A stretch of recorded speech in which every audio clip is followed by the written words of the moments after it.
Produção, portãozinho automático, o portão de embarque está no ar para mais um episódio fantástico, diferente, que vale a pena você acompanhar até o final. Estamos num espaço diferente hoje. Totalmente. Aqui no Itaim, São Paulo, na New Wine. Um espaço chique, renomado aqui no Itaim, que vale a pena você vir conhecer. Certo?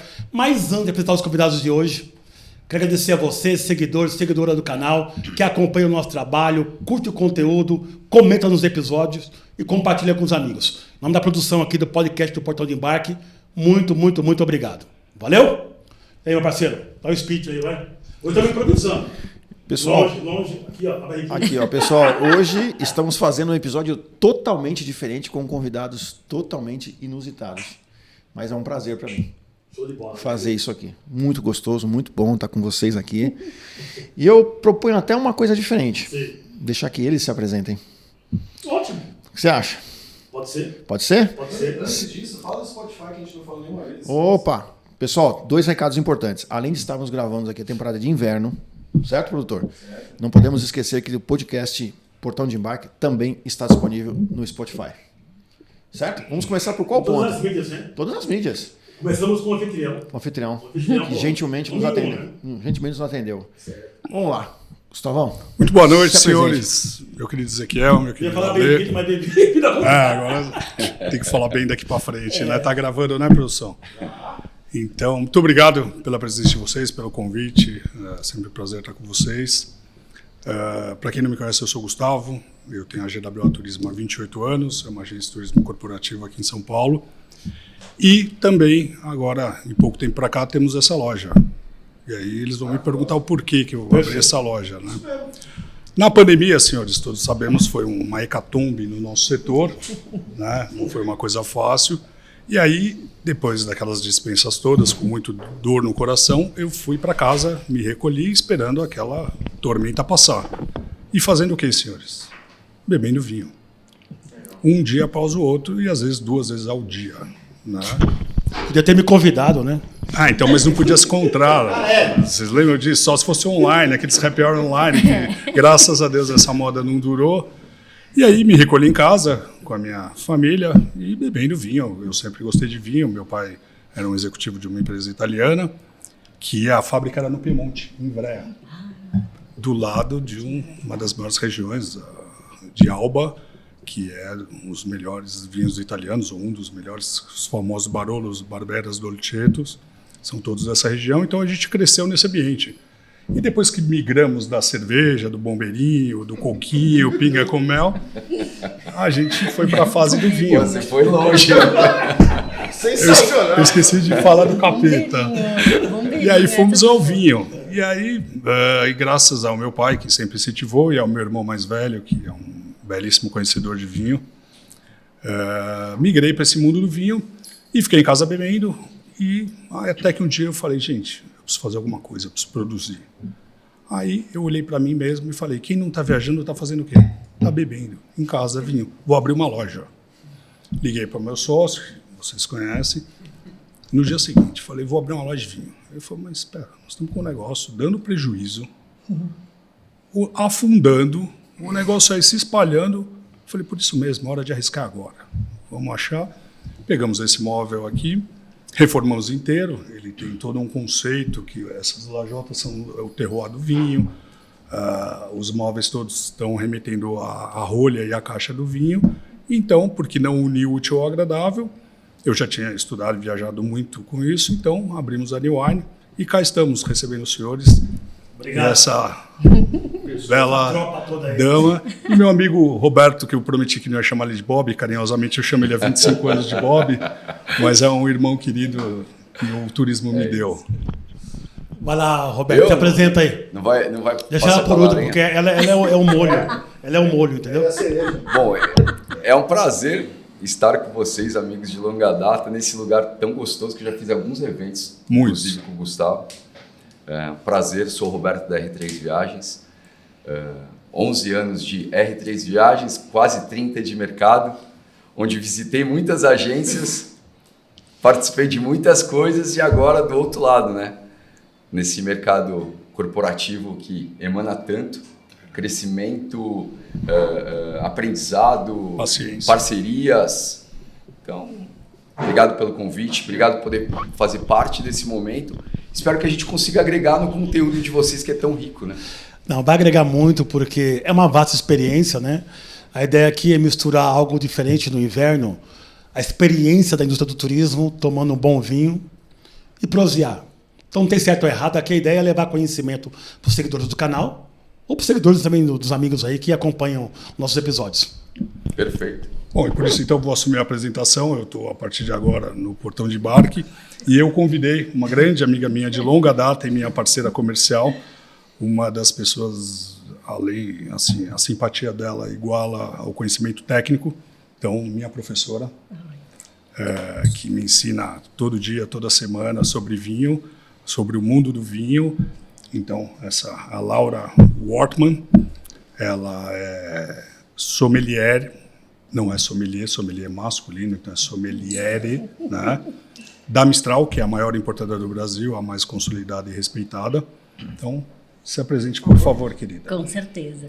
É um prazer estar aqui. Bom, como o Gu falou, somos amigos a longa data e adoro essa loja, adoro a equipe. E eu trabalho com vinhos já há 23 anos. Na verdade, eu fiz uma faculdade de Direito e na metade eu falei, o que eu estou fazendo aqui? Adorava cozinhar e achei que o meu negócio era ser cozinheira. E aí me formei, 2 meses depois eu estava nos Estados Unidos, numa cozinha, e aí comecei a sentir falta de contato com pessoas e tal, e aí fui para a Espanha, que era o meu desejo mesmo. Eu digo que a cegonha errou meu endereço, porque eu adoro lá também. E quando eu cheguei lá, nos Estados Unidos já estava conhecendo um pouquinho de vinho, cheguei lá e tive a oportunidade de fazer um curso de maître, comecei a trabalhar na sala de restaurante e trabalhei com uma mulher incrível, inspiradora, que era uma sommelier incrível, que começou a me ensinar e o bichinho do vinho me picou de vez. E aí lá comecei como assistente sommelier, fiquei em restaurante, trabalhando em restaurante durante 7 anos, mais ou menos. Ninguém acreditava, tipo assim, tu faz uma faculdade inteira de Direito para ficar 16 horas de pé em restaurante, que loucura. E eu sempre falo que eu deixei de trabalhar com o problema das pessoas para trabalhar com o prazer das pessoas. Com a solução, né? Exato. E aí eu voltei pro Brasil e aí falei, gente, quero tentar sair de restaurante para ver se eu consigo ter uma rotina. E aí olhei o portfólio da Mistral, fiquei apaixonada, porque todos os vinhos que eu trabalhava lá estavam aqui e eu nem sabia.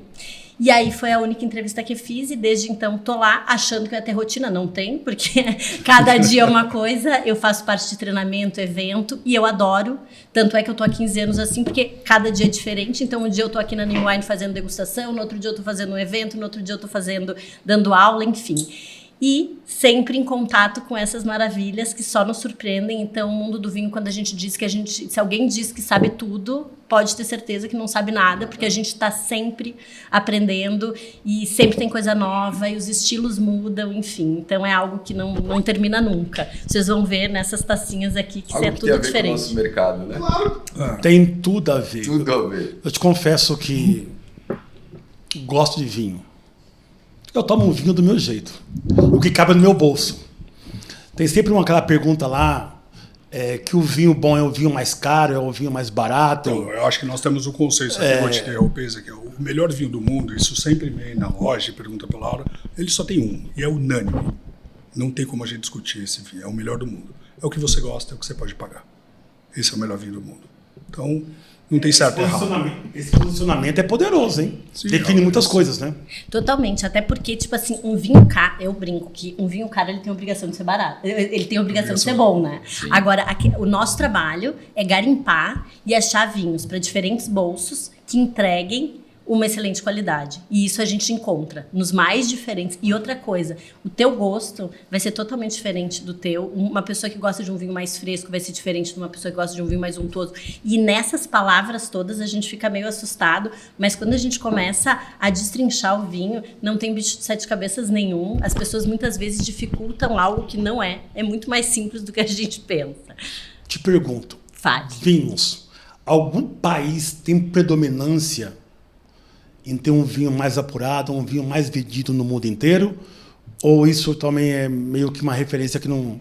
Hoje, muitas pessoas dizem, qual é o país que faz os melhores vinhos? Gente, a gente tem grandes vinhos hoje no mundo inteiro. Tipo, França sempre foi uma referência, Itália. Porém, a gente tem Espanha, com os Vega Sicília, os vinhos do Novo Mundo. Então, assim, Estados Unidos, Austrália, hoje não tem. A gente tem grandes vinhos em todos os lugares do mundo. E aqui a gente tem representantes de todos os lugares do mundo. Então, e muito tem a ver com o estilo. Então, o Gu estava falando do Piemonte. O Piemonte dá vinhos extremamente elegantes. Aí, se tu gosta de um vinho mais carnudo, exuberante, tu vai para Califórnia, que não tem nada a ver. Então, são perfis. E, às vezes, aquele vinho é um vinho super conceituado, mas, de repente, não é o estilo de gosto, né? Eu tenho uma pergunta, se aqui.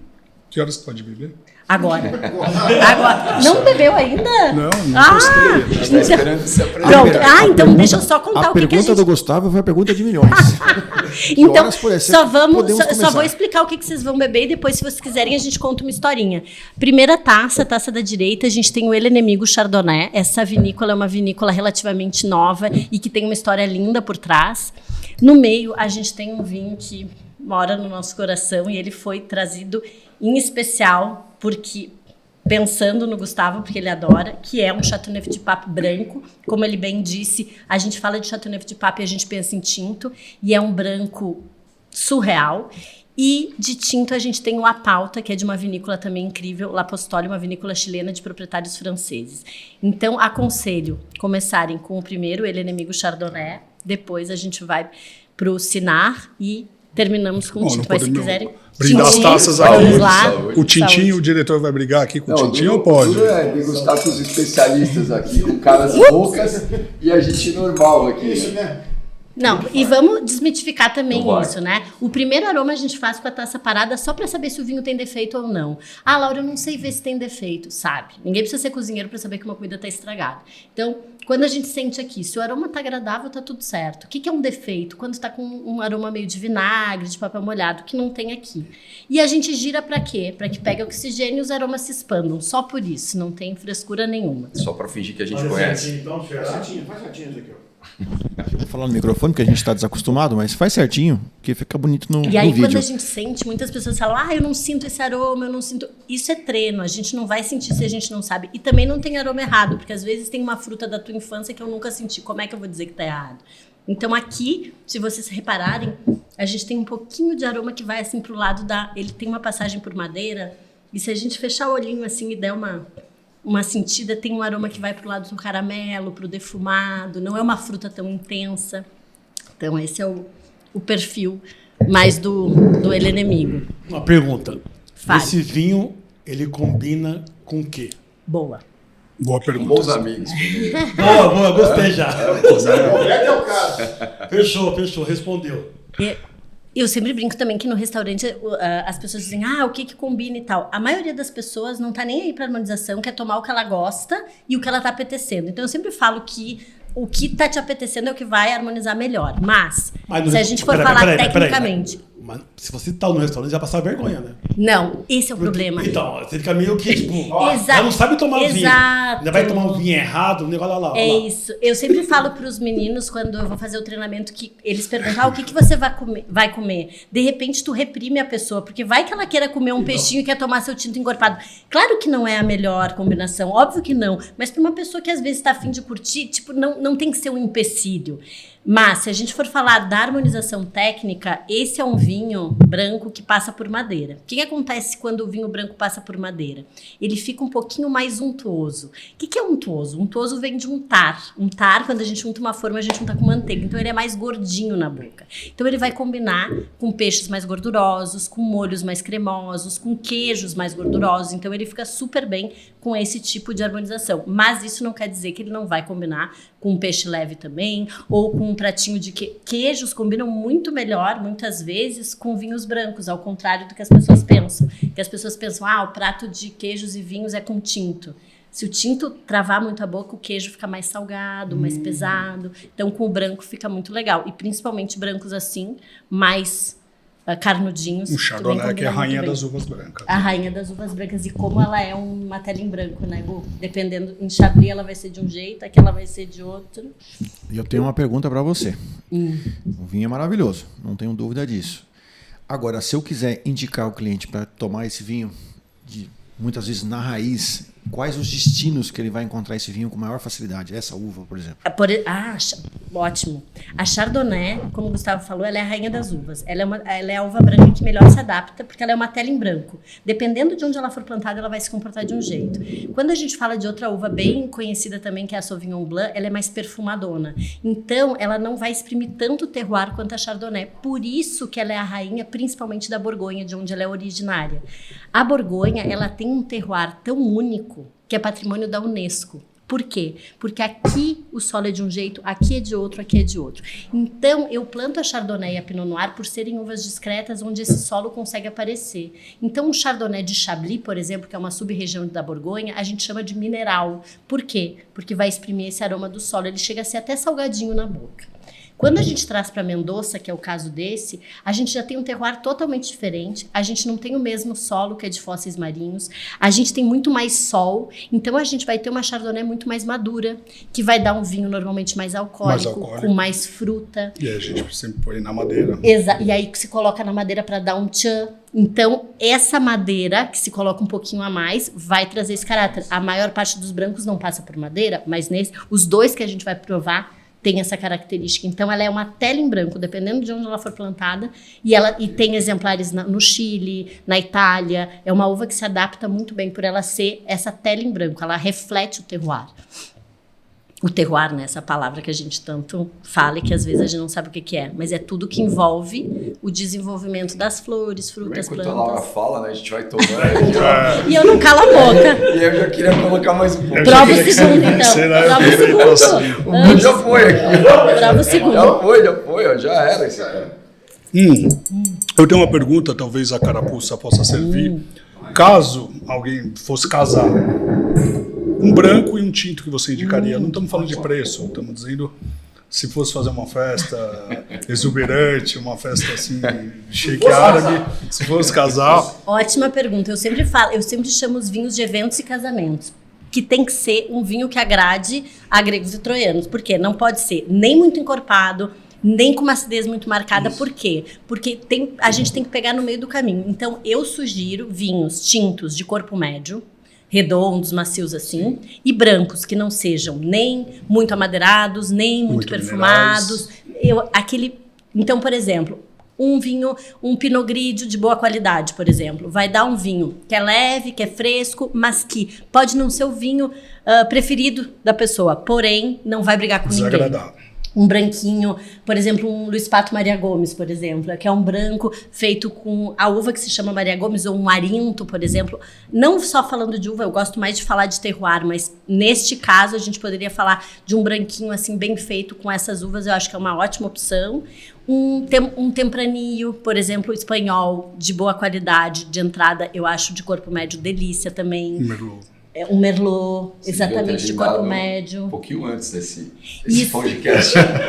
Tinha que ter sido antes. Mas o principal é que sejam esses de corpo médio, que não tenha nenhuma característica demais. O que eu entendi? É nem lá e nem cá. Fica na média, então, na média. Exatamente. O famoso gregos e troianos. Exatamente. E por que...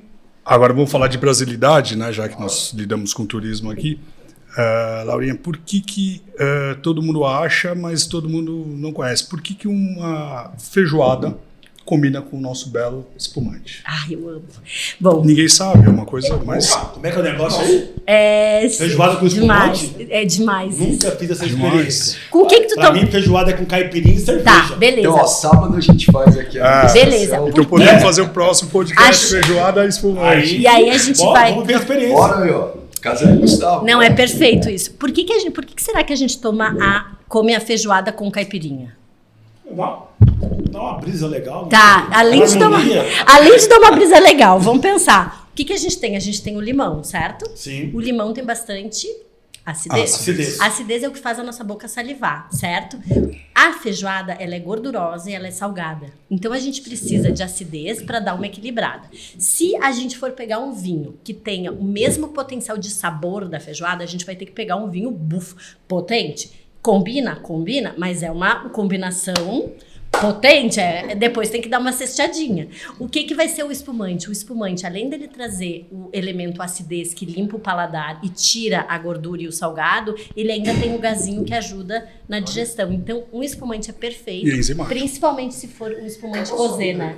Ou um espumante rosé mais esse misturado. trabalho, na minha ótica, no QR Code aqui, a cerveja também faz.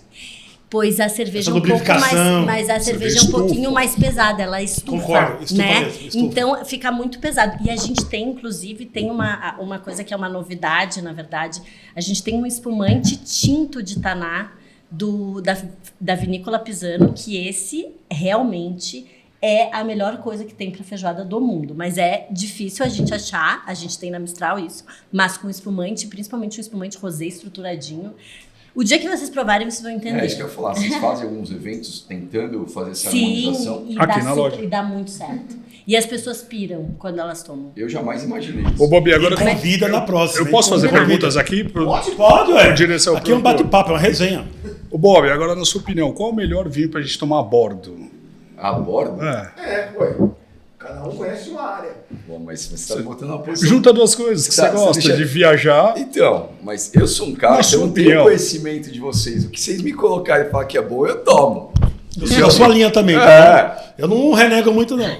Só se bater muito... Inclusive, eu adoro viajar com o Gustavo por causa disso. Porque quando a gente viaja em família, sempre a esposa, sogro e sogra, vira e fala, escolhe o vinho. Então. Quando eu viajo com o Gustavo, Passa pra Gustavão, é com você, Ó, escolhe aí. cara, eu tive uma experiência com o Gustavo ali no Porto Madeiro. Ali eu vi que o cara é diferente. Não vou comer aqui, não. lembra disso? Vamos almoçar ali, ó. Ali, ó. Pô, aí eu vi. Não, o Gustavo é diferente. Viajar com ele. Não, ele gosta de coisa é, boa, só conhece. coisa boa. Conhece profundamente. Tem uma história muito engraçada de uma taça de vinho. Você quer contar? Você conta, Bob, por favor.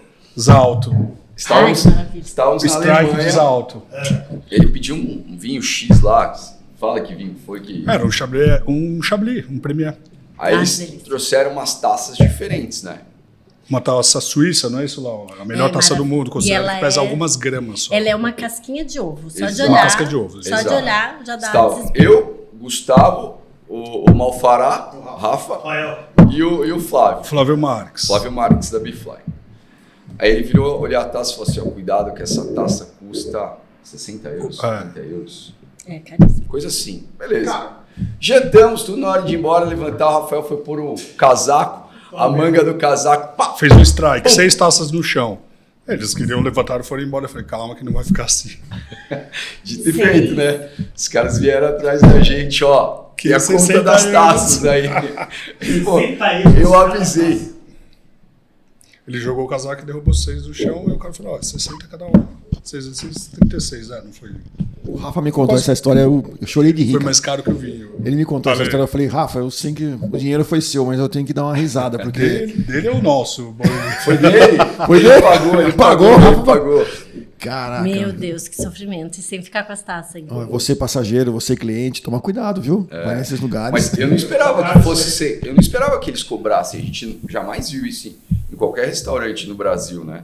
É uma atitude. E o Gustavo alertou do valor da taça. Mas o que me chamou a atenção foi a cobrança vindo da taça que foi quebrada. Então, mas eu era contra também, mas hoje que eu tenho a loja, eu tô achando legal. Agora mudou, né? o Mudou, posicionamento. é. Faz sentido. Vou até tomar devagar aqui, velho. Mas essa taça aí é mais reforçada pelo jeito aí. ó. Sim, essa é uma essa- taça que não, tem aquela titânio. era Ela muito é pra fina. loja, ela é pra Aquela era muito restaurante, ela é pra fininha. eventos. Aquela taça. É uma casca Sim, de ovo. a diferença quando tem essas taças mais nobres, assim, é que tem que ter esse cuidado, porque senão não é viável para o restaurante. E qual o né? impacto de uma taça no É isso aí. Isso é Pergunta que eu ia fazer importantíssimo. agora. Total. Na verdade, parece... Tem muita gente que acha que é uma frescura e tal, enfim. A gente sempre achei trabalha... uma frescura. Pois, se eu te disser Não, uma mas coisa... agora você vai um entender. dia se a gente pode fazer uma degustação da Riedel, que Riedel é o maior fabricante das melhores taças do mundo. austríaca, e é incrível. Eles têm a taça que é wine friendly. O que é isso? Que fica boa com qualquer vinho, mas não potencializa o máximo. Aí a gente tem as taças varietais, imagina, que elas têm um formato X para determinada variedade, determinada região. E eu digo para vocês que se vocês provam e fazem o Às mesmo cegas. vinho nas taças, vocês não acreditam, porque são vinhos diferentes. Então, o ângulo, o material, o ângulo, ele Onde ele dita vai cair na sua aonde boca. vai entrar na boca. Então, por exemplo, um vinho, quando a gente fala acidez, é o que faz a nossa boca encher de água. Ela dá aqui do ladinho. Então, um vinho que tem bastante acidez, normalmente a taça vai direcionar mais para o meio. Um vinho que tem menos acidez vai direcionar para o lado. Então, ela equilibra o vinho. E aí muitas pessoas falam, Como estraga? mas eu vou gastar muito com a taça. Na verdade, é um investimento, porque um vinho simples fica parecendo mais premium nessa taça. É muito louco. É muito Ou louco. talvez não É uma chamar maquiagem boa essa aí. e não chamar o Rafa, E o talvez. contrário, pegar um vinho incrível e colocar numa taça ruim é um assassinato, assim, não é um desperdício, na verdade. E quando a gente prova com a taça O correta, segredo então não é o vinho, é a taça. é muito diferente. É meio Os caminho dois. andado, Bob. É meio Os caminho dois. andado. Eu presumo que essas taças, digamos, como ele colocou aqui, casca de ovo, não se faz brinde, né? É bem, Olha, bem devagarinho, tem que ser Tá delicado. pegando- Não, É, a perigoso, questão perigoso. é... Pau, 120 euros o brinde. A questão é, tem que ser um brinde enquanto tá tudo certo, não pode estar muito empolgado, aí tem que dar uma trocadinha. Mas tem, na Riedel tem a linha restaurante, que a gente já tem essa, que é mais resistente. Ela é um cristal ótimo, porém mais resistente. Tem as sopradas, porque daí as sopradas são casca de ovo mesmo, porque elas são feitas uma a uma. Mas aí tem as que são adaptáveis a restaurante, porque senão não é viável. Essas muito fininhas para restaurante, aqui no Brasil a gente nem encontra, assim. Minha pergunta vai para o Roberto. Vamos lá. Eu sei, não conheci, mas sei que você já teve um bar aqui na Faria Lima famoso. Tive The Sailor. DCB. Ficamos 6 anos na Faria Lima. 6 anos. Bom, tinham várias bebidas lá. Até vinho também, presumo eu. Mas era um pub, né? O que Um mais pub. saía eram as cervejas. Cervejas. Sim. Mas você também é apreciador de vinho. Você gosta de vinho? Não, eu não tenho o conhecimento que eles têm. Eu gosto, sou um cara que tomo em casa semanalmente, com a esposa, família, amigos, mas não tenho conhecimento deles. Eu sou um que compro geralmente os mesmos, eu experimento alguns novos que até muitas vezes o Gustavo indica, mas não tenho esse conhecimento deles, não. Legal. Quando ele trouxe essa pergunta do aborda, ele quis me lascar aqui. A gente colocou na parede. Eu vou lá e falo, o que você tem de branco, tinta e bora. Roberto, não vou chamar de você de Bob, Roberto. Vamos lá. Mas quando você viaja, sozinho, você e esposa, sem Sem Gustavo? como é que você se vira com os vinhos? Aí é os tintos, né? A gente vai nos que a gente já conhece, tá acostumado a tomar, os padrões e bora. Pô, na boa, eu vou olhar pelo preço, velho. Você vai com o Eu só olho pelo preço, olha. Uma viagem. Mas eu acho que tem que Bom, fazer a relação olhar o custo-benefício. preço, se Isso tem que... cabe no meu bolso. Vou ficar pagando média pra ninguém. vinho bom. Mas uma coisa também que a gente tem que pensar é que como a gente paga bastante imposto aqui no Brasil, quando tu vai viajar, Sim, tu exato. chega lá, Você tu quer pode aproveitar. pegar... É isso. O vinho que a gente costuma tomar aqui vai ser o vinho lá verdade. de entrada, então... Acho que um vinho bom na Europa ali, base aqui, o quê? 10 euros? Sim. Gente, dá 10 euros. super. No Os vinhos supermercado da tu casa consegue lá comprar. da Europa, dependendo do restaurante que você vai, os famosos 10 euros são maravilhosos. Não, e se tu pega assim um vinho, por exemplo, de 60, já é tipo assim, uau, tu já tá gastando uma grana. E se tu for pensar 360, não, né? Não é aqui. Então Mas é diferente. Ela tem razão, porque aqui a carga tributária no Brasil aqui é muito A pesada. carga tributária é muito pesada. Aí realmente, talvez para alguns bolsos. E muitas Sim, pessoas mas falam do vinho. essa também você tem além, né? A carga tributária do Mercosul, sabe quanto é? 0. Mercosul, Austrália e África do Sul, 0. Você tem a carga de transporte, de alfândega, despacho, armazenagem, que não é pequena. Não. Mas, então, o que eu sempre digo, e acho que a Laurinha concorda assim, eu prefiro velho mundo. Assim, mas Velho continente. eu acho que eles fazem vinho há 3.000 anos e a gente faz vinho há 250. Então, a gente vai chegar lá talvez, mas não é agora. Mas quando você pega um vinho de $20, francês, aqui na loja, ou em qualquer outro lugar de São Paulo, eu não acho que você... Mas um sul-americano você acha por 20 euros um vinho justo, honesto, que você vai tomar bem pela carga tributária. Exatamente. Então é saber balancear, tá lá fora, você toma. Exato. Tem promoções. Agora eu acho que o mercado pode ser que vire um pouco, os Estados Unidos está tributando os vinhos europeus, eles estão nos procurando mais. Então pode ser que a gente vai ter alguns desequilíbrios para o nosso lado, importantes e bons para a gente. Mas até então, com a mesma faixa de preço, eu acho que você toma melhor um vinho sul-americano. Exatamente. Às vezes se a gente pergunta, né? Tu tem R$300, tu vai comprar um francês ou um argentino? Aí a pessoa fala, francês, claro. Não, porque vai ser muito inferior. Claro. Você está comprando um francês de 10 euros. Exato. Então é isso que tem que... Exatamente. Isso que tem que avaliar. Isso que tem que avaliar. Já podemos segundo vinho? Deve. Professor? Eu já tomei o meu. Deve. Já Ui! tomei o Meu segundo. Deus do céu, esse aqui foi rápido. Vocês estão falando Bom, muito. Como você sabe? Pô, Na verdade, isso aqui é uma joia, só para a gente saber, porque ele é de um vinhedo muito pequeno. Ele é de um vinhedo único que tem 2,5 hectares. 1 hectare é como se fosse um campo de futebol, então é muito pequeno. E é isso aqui, é uma né? raridade, porque Châteauneuf de Pape, normalmente a gente pensa em tintos, que são tintos do sul do Rhône, que podem ter muitas uvas, mais de 13 uvas no corte. E esse é feito com 3 uvas, é o branco, e são brancos muito longevos. Esse é um 2020, ele já tem 5 anos, mas ele ainda tá muito bebê. Então, dentro do que tu estava falando, mais caro, melhor, a coisa do branco. O branco tem que ser jovem? Calma.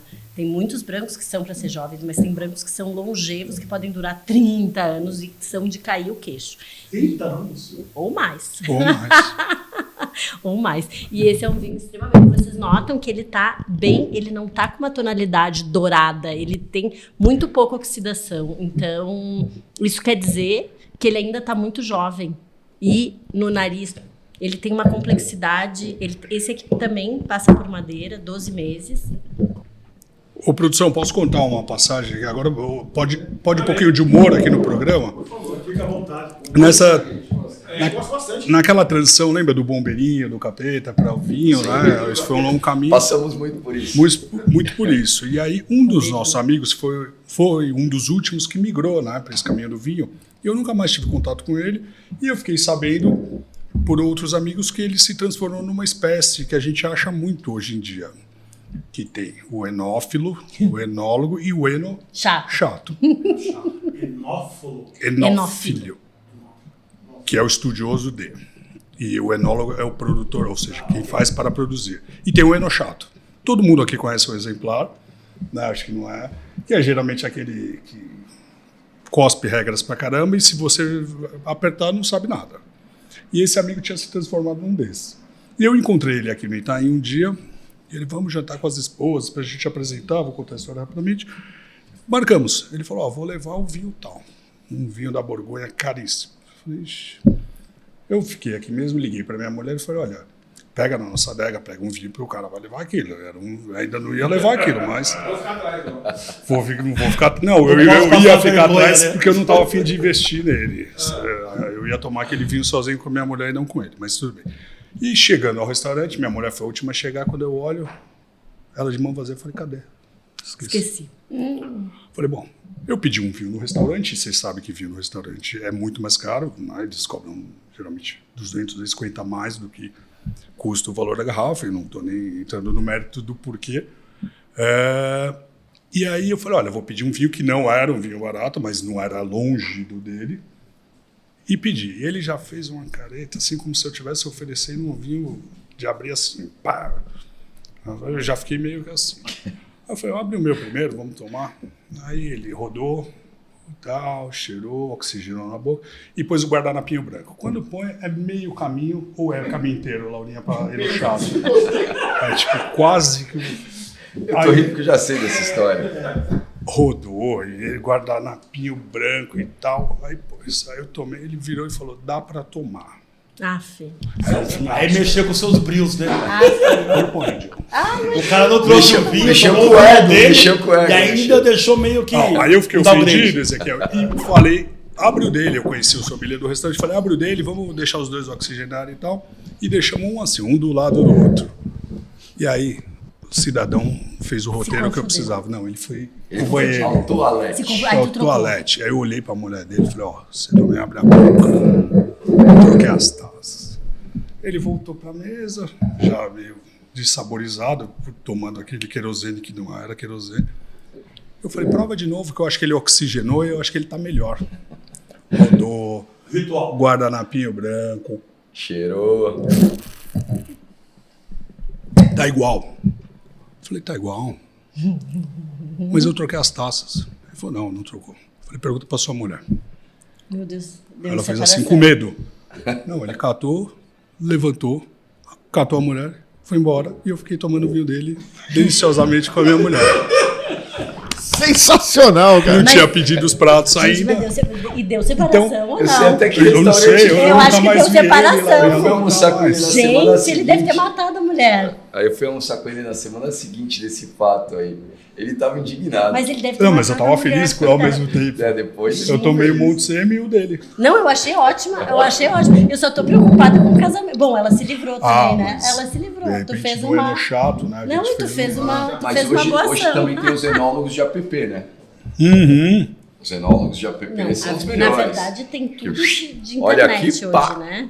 É. Os especialistas. A gente usa, né? O leigo, o degustador, usa, mas não para ver valor, usa para ver a Valor uva. também. Não, usa para Valor ver a também. uva, maciez, se é isso, se é aquilo. Óbvio que o valor ajuda. Mas o enólogo não, É que ele aquele estuda não o é a app expressão da verdade. para poder aquilo, falar. Aquilo às vezes é um É um fio comentário que de esteve alguém. à venda em 1988 numa lojinha do sul da Calábria. Ele registrou aquele preço, aí o cara vem aqui hoje, 25 anos depois, e acha que é aquele preço que... Não, aquele foi um preço que alguém registrou como o mais barato. Aquilo não existe mais. É a mesma coisa Mas o você, como critério, né? Porque é uma pessoa leiga que está Exato. avaliando. Quem avalia é o É que o você leigo, falou. então pode ser o gosto da pessoa. Exato. Não quer dizer que o vinho seja bom ou ruim. Mas para quem vende é bom ou é ruim? É péssimo. Porque você tem avaliações de leigos e gente assim, com uma concentração de enochatos incríveis dentro de um único app. É. E gente que comprou aquele vinho em 1966, que pôs o menor preço e marca, e todo mundo acha que aquilo é a representação e expressão E da vem com o verdade, que negócio a aqui. gente e vem aqui na loja ou na Mistral e outros lugares. Então fala, então compra, né? Eu compro um milhão desse aí pra gente ver, né? Bom, vocês dois. Agora De eu turismo. vou vamos jogar. lá. É isso aí, eu vou jogar no colo de Mudar o vocês. foco, né? Eu vou mudar um pouco o foco aqui. Vocês são conhecedores de vinho. Não adianta você dizer que não é, porque você também é. Não, perto desses dois. Ah, não. tem rodagem, tem rodagem. Não, Tem você sim, fala tem nada, sim. gente. Para, Roberto. Vamos para. ter humildade. É, Para, não, a gente para. tem que ser humilde, né? É, quando vocês atendem passageiros aí que vêm perguntando para onde eu vou, para onde eu faço minha viagem, conhecedores de vinho, pessoas que querem conhecer, o que vocês indicam? Ele já falou que gosta do velho mundo, mas vamos ouvir o que Vamos lá, vocês Bob. querem. Vai lá. Eu sou aqui nas laterais, né? Eu gosto muito de vinhos argentinos, eu gosto de vinho chileno, eu gosto de vinho Da região. da região. Mais fácil de viajar, mais fácil de trazer. Você vai, enche a mala. Antigamente dava para fechar a mala para Buenos Aires, né? Hoje já não dá mais. Hoje já tá puxado. Já tá quase por isso daqui. É, até mais às vezes. Dolarização lá. Mas vinho eu ia para lá e 30 garrafas na mala. O que você falou é verdade. Naquela época, nós fomos lá para Buenos Aires, que foi 2021. Eu tive lá há pouco Era de tempo. graça, o vinho era de graça. Tipo, A lá comida pouco- também. De graça. Eu tive lá há pouco tempo e eu percebi que aumentou muito. Triplicou Muito. em dólar. Outra vez eu vi com uma caixinha básica de Taná. Essa aqui vi com uma garrafa só, porque não deu. O orçamento é muito caro, velho. Aumentou Então você veio do Uruguai, não da Argentina. Que Taná só tem no Uruguai. Eu comprei lá. É excelente vinho, mas você viu os preços que estão na Argentina e na coisa? Não dá. Estão impraticáveis. Achei que você ia vir com coisas do turismo, de... Tá ligado Não, ao mas era turismo? lugares. Você fica à lugares vontade em indicar, porque assim, vai que eu quero comprar uma passagem na sua agência. Eu vou perguntar, Roberto, pra onde você vai me mandar? Quero beber vinhos bons. Né, Gustavão? Eu já digo, compro o vinho e a passagem junto. Mas eu acho que é tudo uma questão, Ale. Compra a viagem que você dá o vinho. Que eu dou vinho. É tudo uma questão de orçamento e do grau. Assim, a viagem para esses lugares incríveis, Borgonha, Alsácia, Bordeaux, Piemonte, elas são viagens mais específicas e muito, às vezes, mais técnicas. Então eu acho que você tem roteiros sul-americanos que são incríveis, em Mendoza, Casablanca no Chile. Você tem coisas incríveis mesmo no Uruguai. Você tem 3, 4 vinícolas, uma do lado da outra, chegando numa cidadezinha de Garzón, que tem um restaurante incrível do Francis Malma. Aqui mesmo, E né? No coisas Vale dos maravilhosas. Vinhedos. Depois você tem coisas belíssimas, bem lembrado, hoje sendo produzidas no sul, assim, sabe, espumantes que a gente nunca imaginou que iam fazer. no nosso país, assim, nós temos terroir para isso. Vinhos tintos, eu acho que a gente está engateando. Acho que a gente vai chegar lá. Assim, espero que vocês não tenham pressa, vai levar talvez mais 400, 500 anos, mas tem bons vinhos, tem coisas boas para. E assim, a gente tem um amigo em comum que faz um vinho Valontano, um espumante que é de tomar ajoelhado. E os tintos dele. Os tintos estão começando agora, e ele começou há 10 anos Detalhe, atrás. o cara demora 5 anos para liberar o vinho ao mercado, coisa que é um Valbuena que tu ano demora para fazer. Então é um cuidado. Um cuidado de um poeta do vinho fazendo vinho nas Serras Gaúchas e Cunha das Flores. Assim, e coisas incríveis. Então, sabe, tem para todo mundo, Ale, essa coisa. Quero ir para o sul, tem coisa boa, você vai tomar, tem para todos os bolsos. Tem vinho no sul a partir de R$50 que dá para tomar com qualidade. Ah, do supermercado, o supermercado comprou o de 25, está te vendendo 50. Então, eu não sei se o do supermercado é uma opção. Mas indo lá na fonte, indo visitar, fazer, tem roteiros muito legais, tem coisas sensacionais. Então, assim, a tua resposta é assim, eu acho que tem para todos os bolsos e gostos e níveis técnicos. Eu acho que o vinho, ele é uma escadinha que você vai step by step. Eu acho que nós temos uma professora que eu estou engateando, o Bob está meio de mão dada comigo. Eu não vim preparado para falar sobre vinho. Vamos lá. Eu vi Nós estamos falando de viagem. Vou pedir aqui uma pausa para falar dos patrocinadores, que é importante sempre. Claro, mas sim. acontece aqui. Claro. Vou começar pela Best Buy Travel, uma empresa super renomada. Você precisa de atendimento com qualidade, entrega no segmento corporativo, que é o qual eu represento. Vem com a gente. Falar um pouquinho de América BPO, né? Você que agente de viagem, que precisa de suporte aí emergencial 24 horas, pô, faz o contato com a galera lá. Tenho certeza que você vai solucionar o seu problema. Aproveitar aqui que o senhor está na nossa frente, o senhor também, agradecê-los aí pela gentileza de ceder o espaço para nós, para a gravação desses episódios aqui. Muito obrigado, Gustavo. Um prazer. Você, Roberto. Você Eu que também agradeço de estar aqui. tá aqui O com a espaço gente. é do Gustavo, mas eu Não, agradeço de estar aqui que é presente isso, com cara. vocês. A gente Espaço tá- é nosso. Isso é verdade. A gente aproveita está muito bastante. feliz em poder trazer o Portão de Embarque para cá e poder gravar esses episódios fantásticos. Primeiro de muitos, né? Com A Deus. gente primeiro está degustando vinho. Isso aí. mas Vamos falar de turismo. Vai mais resenha ainda, né? Vai resenha. Por mim seria um hub aqui facinho. Não menos importante também, Mercado Eventos, uma mídia do trade aí muito importante, que acompanha o Portão de Embarque já pelo menos aí há 4 anos, né, no ar, em parceria, nas feiras e também nas mídias. Muito obrigado, Roy, pela parceria. Valeu? Então, de sequência aqui, vamos falar um pouquinho do corporativo, vai? Vamos lá. Aqui, como não tem um enredo, a gente vai e volta nessa onda do mar aqui fresquinha, sem pressa. Legal para a Laura também pegar um. Ó, adoro. Roberto, você está no ramo já há um bom tempo também, tem uma vasta experiência. Não parece, né, Ezequiel? Cara de menino, cara de menino. parece, Tá no formal, né? parece. Tá no formal. Vamos fazer aqui uma analogia do mercado que você conheceu no passado recente aí do corporativo. O que você vivencia hoje, quais são aí os desafios que você enfrenta para perpetuar aí a vossa marca, aí a R3 Turismo, nesse mercado tão predador, o turismo? A gente está passando por um momento de grande transformação. E se as pessoas não mudarem a mentalidade, não perceberem isso, no nosso segmento a gente passou por momentos de transformações, atentados, guerras, câmbio, muita coisa ocorreu na nossa vida. O desafio que nós temos no turismo ele é muito grande, poucas pessoas entendem a realidade que existe dentro do turismo. E nós estamos mudando completamente com a inteligência artificial. Eu estava até falando com o Gustavo um pouquinho antes da gente entrar, que quem não adentrar esse mundo com compreensão, jamais o ser humano será substituído, tá? Ainda mais nós que somos corporativos, com veia corporativa, temos o lazer, mas o foco é corporativo e eventos. Então, jamais o ser humano será substituído. Mas a importância que a gente tem que dar para essa visão, para tudo que está acontecendo é grande. Senão a gente vai ser engolido. E no meu ponto de vista, da mesma forma como ao longo do tempo as agências foram se reciclando, quantas agências eu visitei na época de Gap, quantas continuam? Verdade. Então assim, as pessoas precisam se reciclar, precisam entender que a mudança vem e vem forte. Vou quebrar se eu não mudar? Pode ser que não, pode ser que você tenha aquela carteira, aquele relacionamento, Mas aí foca no relacionamento.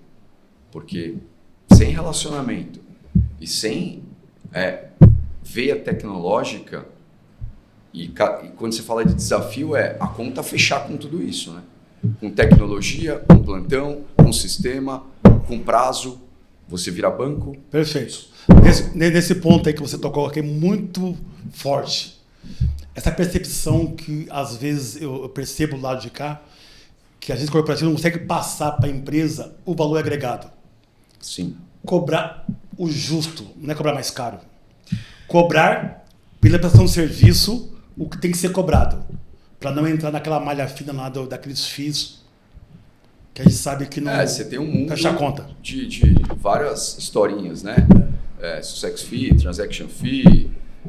Mas a realidade é que eu vou falar em nome do Gustavo, depois ele me corrige na realidade dele, nós nos deparamos com vários perfis corporativos.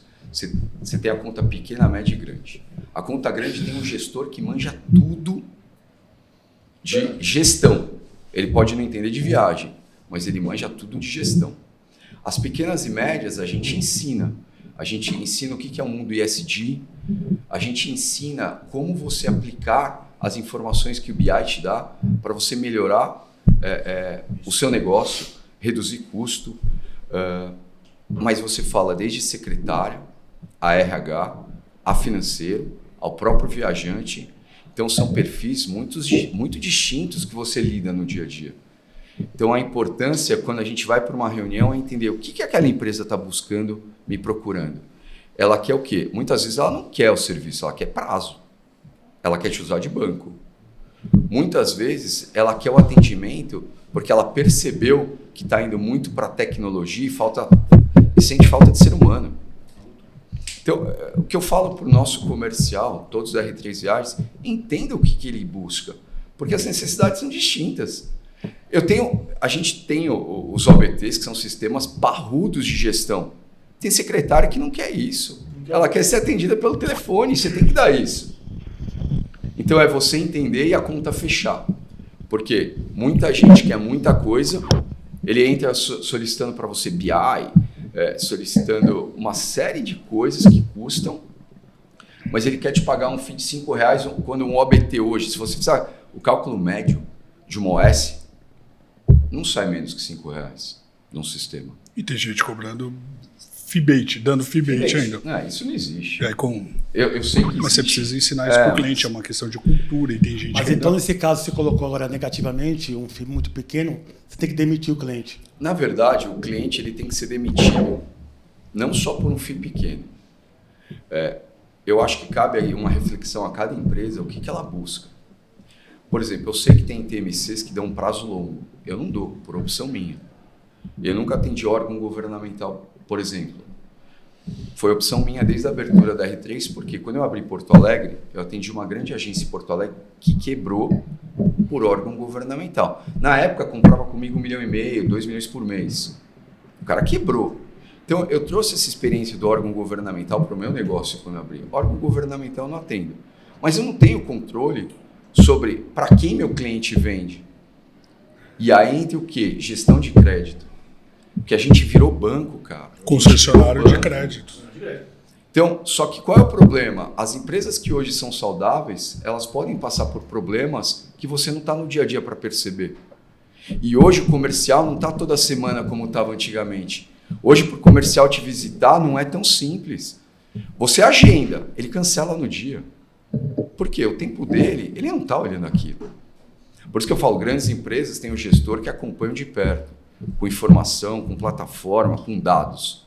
Pequena e média, a gente muitas vezes mostra para pequena e média o que ele precisa enxergar do negócio dele para fazer menos despesa, receita, experiência melhor do viajante. E quando você fala cancelar um cliente, não tem só isso. Qual é o valor que o cliente dá para o viajante dele? Por quê? Eu já peguei uma grande empresa que, por política de viagem, adotou preços a hotel até R$250, exemplo, tá? Tem cidades que comporta. Vai para o Rio de Janeiro a R$250 a diária. Bueno. Não tem como. Só que daí o viajante traz a experiência que a agência é ruim. É isso aí. Exato. A culpa é da agência, não é de quem criou a política. Então, o fato de você cancelar o cliente, hoje ele é fato. Para aquele que tem prazo e não paga no dia. O passar problema de pagamento, acho que nós que damos prazo, faz parte. A empresa, olha, mudou o sistema, olha, o aprovador, olha. Desde que a pessoa, o responsável financeiro, ligue e fale, olha, eu não estou pagando no dia X, mas estou te depositando no dia Y por causa disso. O cara tem a preocupação. Mas tem aquele que você tem um prazo estendido, que não te paga e você cobra e ainda fica bravo. Esse é um ponto. Segundo políticas que a empresa às vezes cria e que vão denegrir a sua empresa. Porque quem faz a viagem somos nós. Mas a política não somos nós que determinamos. Então cabe também a leitura daquela agência de falar, quero me queimar nesse jeito, com o nível de reclamação que está vindo, que não cabe a mim. Eu tenho hotéis que eu não vendo de jeito nenhum. Se a empresa quiser vender, ela tem que passar um e-mail documentando que ela quer aquele hotel. Porque eu sei que vai dar problema. E eu tenho esse mapeado no Brasil inteiro, tá? Porque tem empresa que vai buscando custo. Compartilha, né, Bobi? Só que o maior... Compartilha. Roberto. Só que o maior ativo que nós temos são as pessoas que vivem na empresa. Se os gestores não enxergam isso...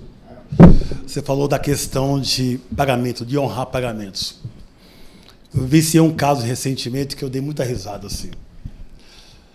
A gente me devia uma fatura que não é barata, mas pela relação que eu tenho com o mercado já longiva, de conhecer as pessoas de muito tempo, conhecido, né? eu cobrei, né? Porque o financeiro cobra de forma muito ferrenha. Sem carinho, né? Sem carinho, sem massagem. Eu fui no amor. E aí ele estava de férias em Miami e falou o seguinte no WhatsApp, mandou o áudio para mim, falou o seguinte, Ezequiel, eu só atendi porque é você. Mas assim, ó, tô com problema de caixa. Se você for para a linha A, vai demorar mais.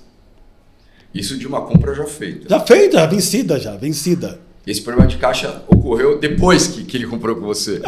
Depois ou foi antes e ele te usou? Não, foi depois. Depois que ele se mudou para Miami. Depois. Então assim, ele estava de férias, atendeu porque era eu, mandou um áudio para mim. Seguinte, ó, segura, eu vou resolver. Só que eu trabalho num grupo global. O grupo global não tem esse negócio de jeitinho. Se você não pagar dentro do que foi especificado... São processos. Você vai entrar nos trâmites de cobrança normal. Eu não queria isso. Então, isso eu percebi também que no mercado do nosso turismo vem mudando com o tempo. Vem mudando. Antes eu acho que era mais solta essa questão do crédito. Em função de vários cenários que se passaram. Não é o mercado do turismo. Recentemente, mas o turismo era muito solto. Eu lembro que eu fazia isso. Sim, mas era muito solto. O gerente fiado fazia parte. Isso, o gerente então, assinava o cheque e dava um aval para você. Hoje em dia, se você não tiver R$2 lá, o cara...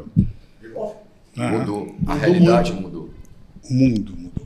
O mundo mudou completamente. Antes a famosa farmácia da esquina, a padaria da esquina, tudo vendia fiado. Você ia, olha, é da casa da Dona Loma lá, minha mãe chama Loma, né? Casa da Dona Loma. Não existe mais isso. O mundo de hoje... Vou comentar com vocês, Gustavo e Roberto. Qual é o crédito hoje, o dinheiro mais barato que tem para uma empresa trabalhar? É o nosso. É o nosso. É o nosso. Não é que ele é barato. Ele é sem juros. Ele é zerado. É zerado.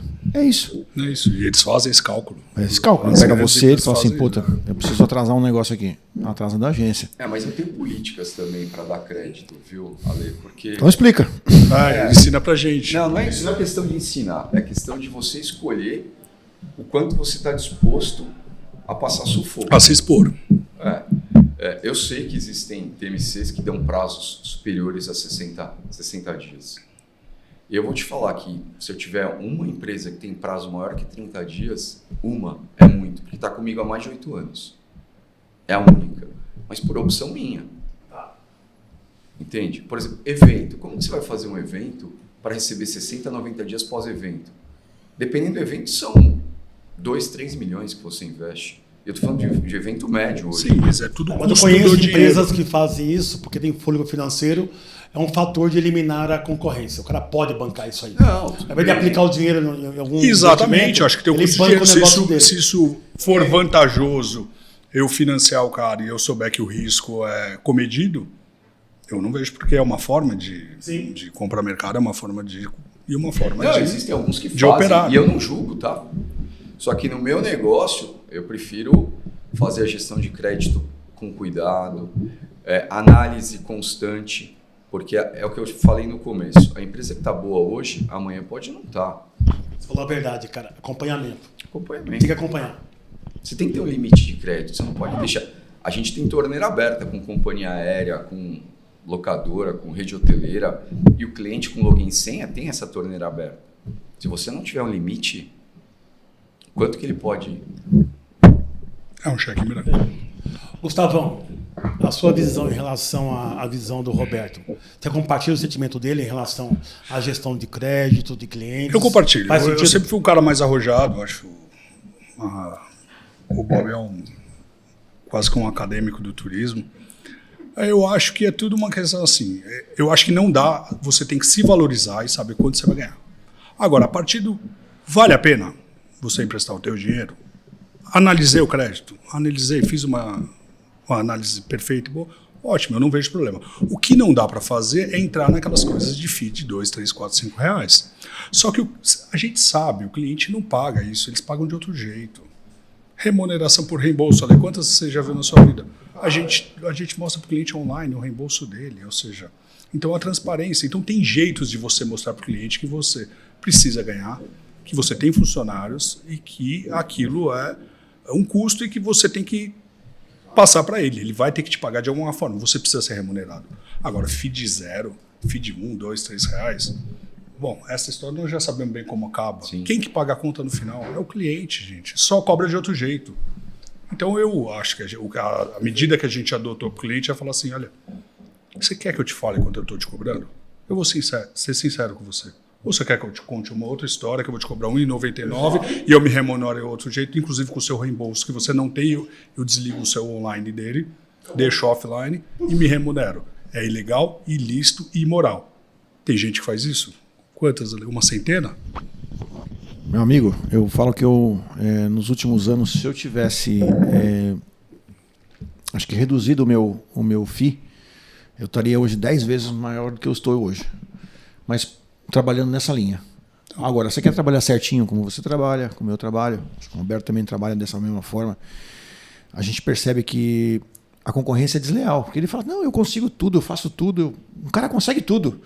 Mas você sabe os meios que ele consegue. E a gente acaba trabalhando de uma outra forma e muitas vezes dói, é uma dor no coração. Você fala, pô, não consigo chegar nisso. Quantas empresas, ultimamente, nós perdemos para essas travel tech aí? Tá. Eu perdi Quantas a conta. voltam? Eu perdi a conta. Essa é a pergunta. Quantas voltam? Esse Quantas mês voltam? voltaram 3. Uma delas voltou, sabe, porque ele tentou fazer a reemissão e é pelo chat, Ultratrack, Raio, não sei o quê. Ele está até hoje esperando a remissão do Ultratec lá. Não veio, não vai Na falar verdade, com ninguém. então, essas empresas geralmente têm um ABT próprio, certo? Eles precisam sofrer para valorizar o que a gente faz. Mas isso Tem de ter o qualquer BT coisa. próprio É a mesma não é ruim. coisa, e aí eu faço um Então, paralelo é ruim. Nossa. de comprar vinho nessas empresas online. Igual. Gente, você tem uma loja, você pega na garrafa, Igual. você tem 21 sommeliers aqui formados e uma super professora que ensina eles. E você vai na internet, aí você bate lá. E quantos voltam, né? Quantos A voltam? gente Carga tem muito roubada, de falsificada e restaurante. Mas assim, contrabandeada. Exato. o que eu percebo, Gustavo, sem citar nomes, que é uma Milagre não realidade. existe. Algumas empresas tech travel, nesse segmento do turismo, estão estabelecidas. Mas sabe o que eu percebo? Eu percebo duas coisas.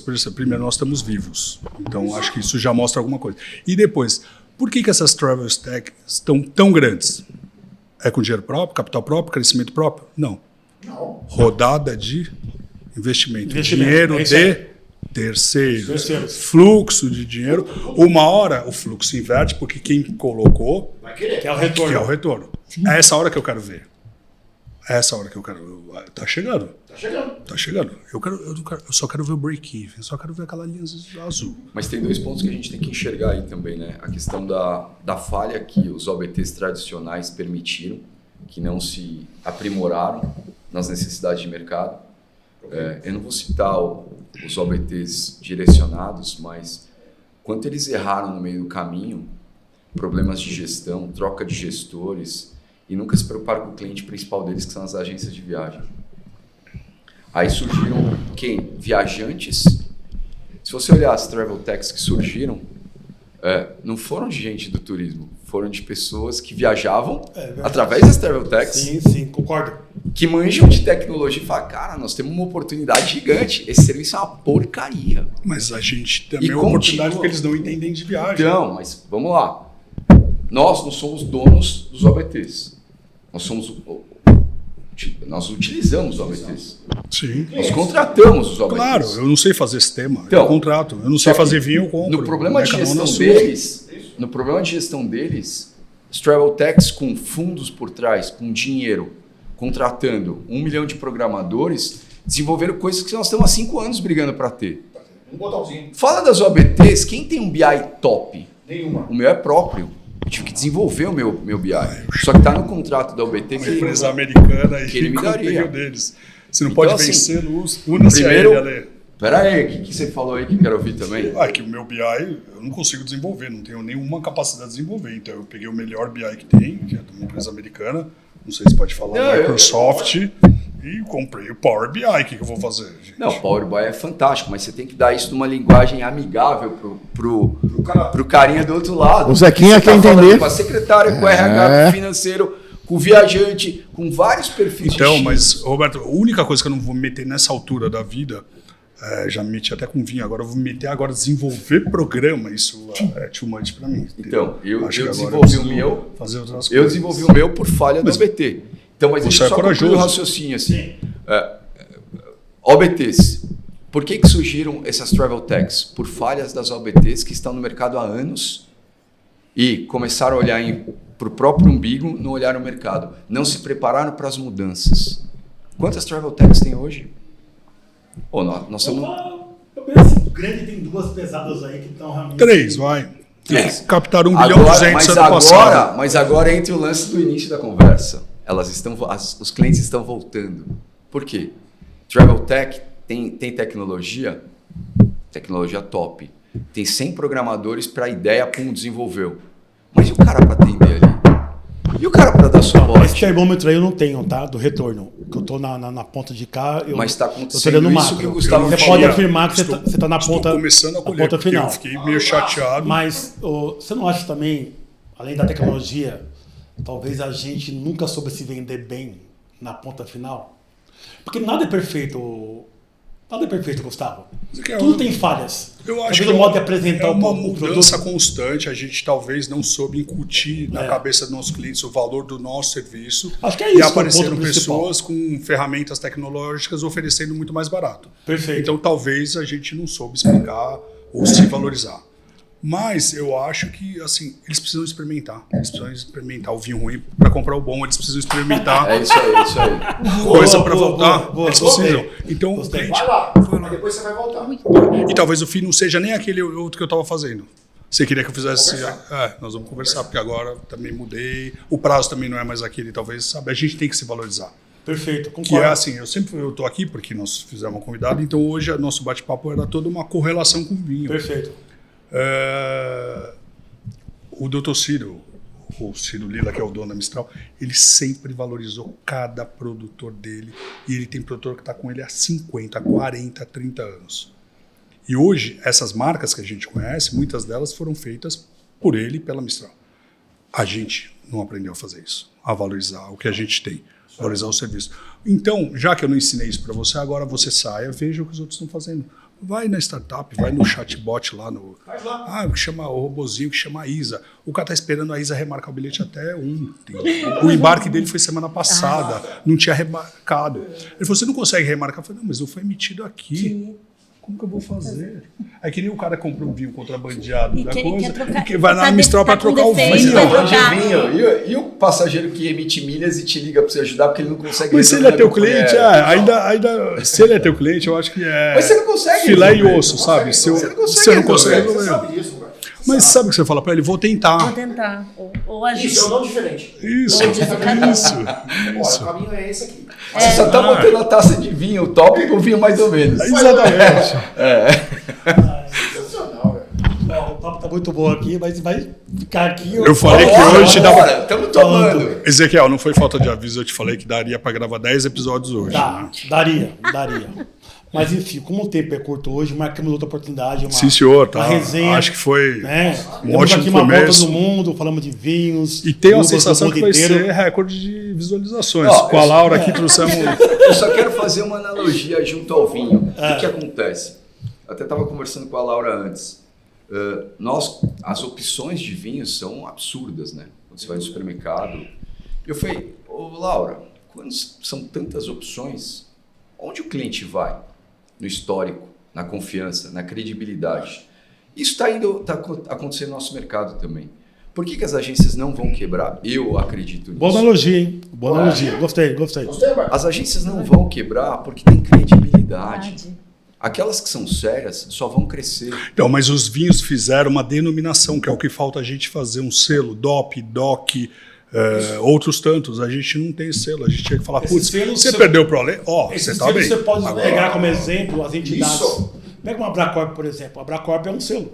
Mas a Abracorp... Não, estou dando um exemplo. Não, é um selo. eu tô tentando... É um selo. Eu tô tentando te ajudar. É um selo, mas para você entrar numa associação, primeiro que a sua linha de conduta de raciocínio tem que estar de acordo com a associação. Sim. E no nosso ramo, infelizmente, a gente tem muitas associações, não estou citando a Abracorp porque eu não faço parte, não posso dizer. Eu também não posso dizer, mas quantas associações você conhece que juntos combinam uma coisa, virou as costas? Eu não estou falando de ninguém específico, virou as costas. Então é isso que eu não sei se eu acredito nessas Não, eu acho que a associação decisões coletivas. É muito boa, porque o que nós estamos fazendo aqui? Nós estamos conversando, trocando ideia. Numa associação, você tem pessoas que vão te abrir a mente em algum ponto e você vai abrir a mente daquela pessoa em algum ponto. Então, a troca é muito salutar. Então, a associação é sempre boa, mas tem que ter um propósito e tem que ter uma briga. Uma linha ali. Porque agências são várias, mas consolidadora não são tantas. E eles não conseguem se unir. Uhum. Mas quando eu digo não conseguem, não é... Porque um fura, quebrou a cadeia. Tá me lembrando um exemplo, não sei que ano que foi isso aí, Alexandre, para poder finalizar aqui. Pô, eu quase bebi o microfone agora. Aquele ano lá que... Quase peguei. Porra, a Laura põe 2 gotinhas aqui também.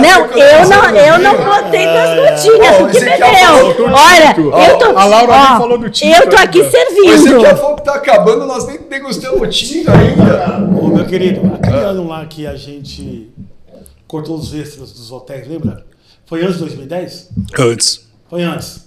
Pegando só esse gancho seu de entidade. Foi a Cor que começou. Nós, como operador daquela época lá, perdeu os cabelos, eu já não tenho. Por quê? Era uma mudança radical cortar os extras. E ninguém estava preparado para isso. Isso começou ali meados no meio do ano. Durou quanto tempo? A lei marcial entrou a partir de janeiro de um ano qualquer, que eu não me lembro agora. Começou com as redes pesadas. As grandes redes. Vou botar nome para não ser inconveniente aqui. Passou o quê? 2 meses, cara. 6 meses. Não foi isso tudo não, porque as grandes empresas corporativas botaram força. Não vai patrocinar extras? Eu vou pro outro. É isso. E alguém rompeu essa corrente na época lá. Quando rompeu essa corrente... Caiu. Alguéns. Mas teve um mais forte que eu disse na Sim, época teve lá. mais forte. E aí acabou o conceito. O problema é que as pessoas são imediatistas. Elas pensam a curto prazo. E nosso mercado, minha agência, eu tenho 11 anos. Entendeu? Nada foi feito do dia para a noite. Tudo foi feito com muito esforço e gradualmente. As pessoas querem tudo do dia para a noite. Elas pensam no resultado de agora e não analisam a consequência no mercado. Eu fico maluco, Ezequiel. Eu sei que o tempo está acabando. Quando eu vejo premiações para empresas que eu sei que tem alguma coisa errada. Os caras são premiados. Eu falo, meu, não é possível. Tem que gravar outro podcast. Vai ter que gravar mais um, cara. Eu Vai ter que fico fazer parte B. Eu falo, como é que vai premiar o cara que não Eu sei, paga Roberto. direito? É isso que aí. o fornecedor está cobrando, que está atrapalhando toda a cadeia. Top 10. Ô, Bob, eu recebi já 2 broncas da produção da suco da mesa. Desculpa. É que esse tema realmente me irrita, professor. desculpa. Vamos falar de coisas mais contraídas. É verdade. Deixa eu voltar pra Laura. Tá finalizando, né? Laura. Vamos voltar para coisa boa. O Fala Tito do faltou Tito lá. lá. O Tito lá, Pra Vamos terminar, ó. E finalizamos Mas com é um brinde. cedo ainda. Ô, Ezequiel, é cedo um brinde ainda. ao tinto. Bom, a gente estava falando de Novo Mundo e Velho Mundo. Esse vinho reúne esses 2 mundos de forma perfeita, na minha opinião. Ele é um vinho elaborado no Chile por uma vinícola francesa, de proprietários franceses, que se chama L'Apostole. Eles foram para o Chile na década de 90 e encontraram um vinhedo de vinhas centenárias em Apalta e começaram a fazer grandes vinhos lá.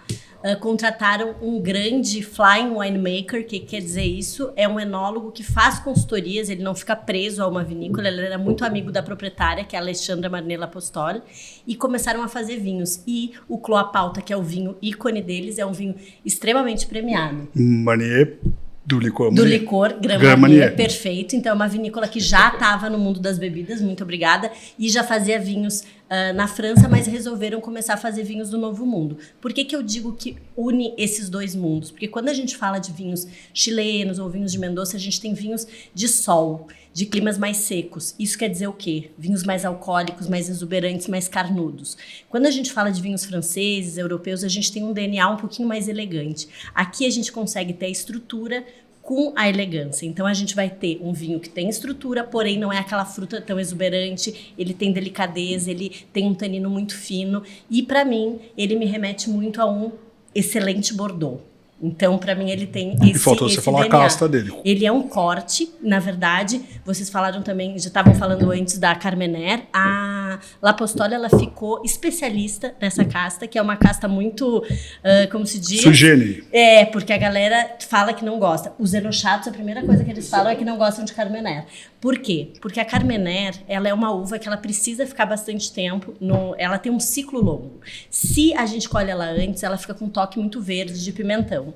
E o Charles L'Apostoli, que é o proprietário, conta o porquê acontecia muito isso. Porque a folha da Carmener é a primeira a ficar vermelhinha. Então parece que ela está madura, porém a uva é uma das últimas a madurar. Então eles pegaram esse ponto, tanto que a principal uva do Clos Apalta é a Carmener, mas nesse caso a gente tem um corte de Cabernet Franc, Cabernet Sauvignon, Cabernet Franc, Carmener também e outras uvas que vão dar esse tchararã. E a L'Apostoli tem como especialidade vinhos de corte, porque eles entendem que é um quadro. Cortes são blends, né, Laurinha? Blends, pessoal exatamente, que, tá não é uma única uva, não é varietal. Uma única uva é varietal. Cortes são blends. Então, cada uva vai aportar uma coisinha e dá o DNA da vinícola. Então, a gente tem o Clos Apalta, o Petit Clos, que seria o segundo, e o Apalta de cortes da vinícola. Então, finalizamos com brinde, senhores. Temporada de inverno aberta, né? Ai, que delícia. Obrigado, senhores. Obrigado Obrigada. pelo convite.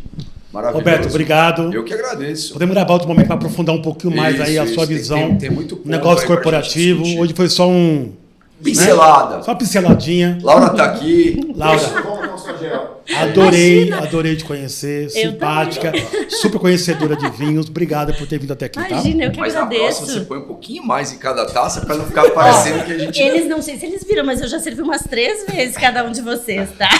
Gustavo, anfitrião, obrigado aí pela parceria nesse Obrigado a projeto. vocês, a casa é de vocês. Fiquei muito feliz, tá? Você Obrigado, tá no essa novo chance hub, é minha, de gravar GWA, por aqui. estar aqui. Novo hub. Foi importante para nós, né? Estar num espaço diferente aqui em São Paulo, nossa terra, com parceiro, com amigos aqui para poder fazer um trabalho diferente. Prazer meu. Eu até digo que sentar com vocês dois, né? São, assim, não são concorrentes, são amigos, né? Sempre fomos, né, Ale? Sempre fomos, cara. Então, Quantas trocas a gente já não cara, fez na abertura da R3, o quanto você me ajudou com pontos da sua experiência. Imagina, cara. É um prazer sentar com vocês, com a Laura, com o Ezequiel. Peço até desculpa a produção da gente gravar em 5 num episódio só, porque a gente não... Quem sabe faz ao vivo. Salva ao vivo, cara. Porque assim, pra nós é inenarrável. Uma experiência incrível. Muito obrigado a você. Não, mas obrigado a gente Obrigado a você, Ale. Obrigado. Cara, vocês são nossos parceiros, nossos irmãos, velho. Muito obrigado a vocês todos aí. Foi maravilhoso. Obrigado. Vai lá, Ezequiel. Obrigado. Você que ficou até aí, ó, quer conhecer um pouquinho mais de vinho? Deixa aqui o telefone da Laura, o contato da Laura aqui para responder, né, consultar. O do Roberto também, o do Gustavo. Obrigado. Deixa o comentário e compartilha com os amigos aí. Valeu? Saúde. Saúde. Saúde acima Agora de tudo. sim. É o principal. É. Top.